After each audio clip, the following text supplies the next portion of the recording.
با درود خدمت شما بزرگواران. پیرو بالا رفتن قیمت خودرو و دلار می‌خواستم به چند نکته اشاره کنم که خیلی‌ها سوال پرسیده بودن. ما در تحلیلامون گفتیم که قیمت دلار در 1403 ثابت خواهد شد و بین 42 تا 45 هزار تومان متغیر هست، تغییر میکنه و قیمت دلار آنچه که در جامعه چو انداختن که بالای 75 تومان میره بعد از نوروز، این یک دروغی هستش که در حال فروش دلار هستن. پیرو قوانینی که در بر صورت صادرات و واردات انجام شده و در خیلی از کشورها مثل روسیه، عراق، چین و حتی امارات یواش یواش دلار از بازی کنار گذاشته شده، یعنی صادرات و واردات تقریبا با ارزهای داخلی و اعتباری شده.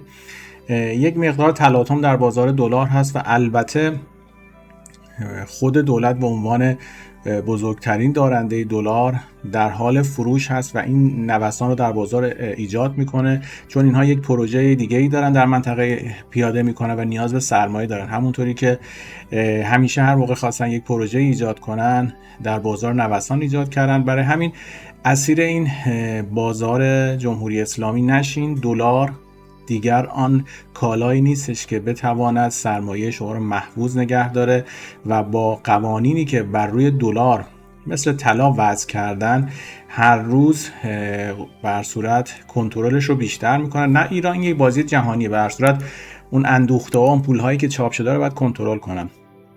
الان هم در این فرصت کوتاه دولت داره جیبش خودش رو پر میکنه و دوباره مردم همیشه در صحنه در صف خرید خودرو و دلار دیده میشن. ماشین هم از سال بعد با ورود ماشین های برقی و ماشین های دست دوم قیمت ماشین هم پایین خواهد اومد. این به خاطر روندی است که در خاورمیانه داره میره جلو.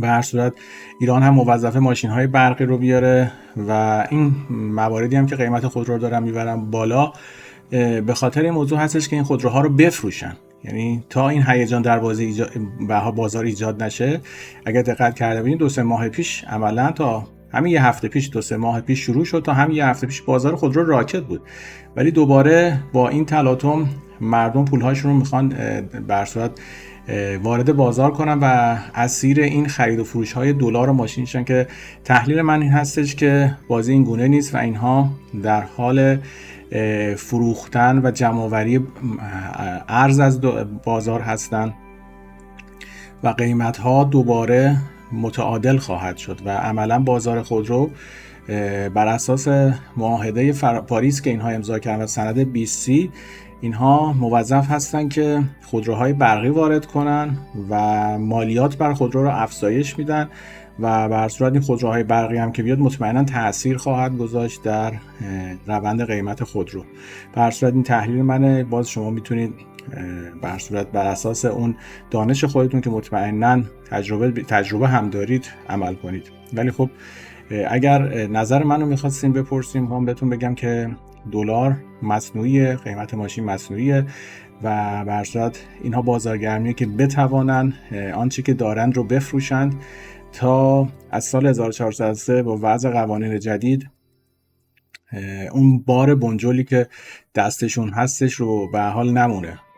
این یک بازی هستش که متاسفانه همیشه مردم ایران اسیرش میشن. ما همیشه اعلام کرده بودیم، در زمان بورس اعلام کردیم، در زمان ورود به معاملات بیت کوین و ترید که خیلی ها پرسیده بودن، در سال 98 در موردش صحبت کردیم و اینها یک موجیه که درست میکنن و جامعه هم فکر میکنه، از اون ورم 4 تا تهدید میکنن اسرائیل رو و که میگه ایران رو میخوایم هدف قرار بدین، جنگ میشه و به هر صورت بودجه خودشون رو به دست میارن و نهایتاً جامعه همونطور که در برنامه قبلی گفتیم باید بره به سمت کشلس شدن، پول نقد جمع بشه و به واسطه همین بازی هاست دیگه. یه روزی سهام میفروشن، یه روزی پول بهره بانکی رو میبرن بالا، یه روزی پول رو تو بازار خودرو میارن. به هر صورت شما بدونید هر پول نقدینگیتون که تبدیل بشه مثل خودرو، شما عملاً به دولت‌ها نیاز دارین و مالیات بر خودرو، مالیات بر کربن، اینا نهایتاً پول شما هر روز کم و کمتر میشه.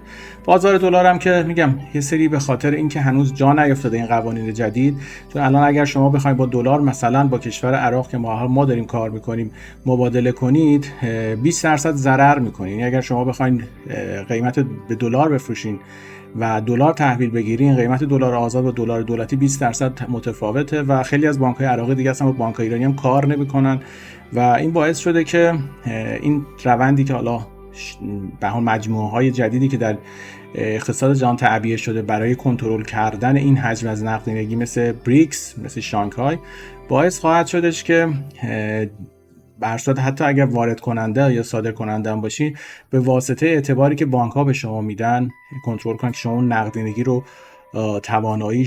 توانایی که قبلا داشتین رو ازتون بگیرن.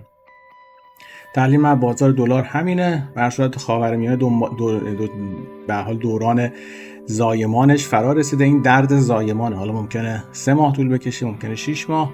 بعد ما داریم وارد یک خاورمیانه جدید میشیم و این تنش ها بعضا روی بازار اثر میذاره. بر صورت همیشه اقتصاد ترسو هست و تلاش میکنه با کوچکترین بازی سیاسی خودش رو از بیشترین ریسک ها فراری بده. برای همین بعضی موقع دلار قیمتش بالا میره. ولی خب این بازی که اگر نمودار بانک جهانی اقتصاد هم برای آینده ایران در سال 2024 نگاه کنید، مقداری دیتای خوب به دست میارید که متوجه میشید که حجم نقدینگی تو ایران تقریبا کاهشی خواهد بود و تورم هم مقداری کاهش پیدا خواهد کرد.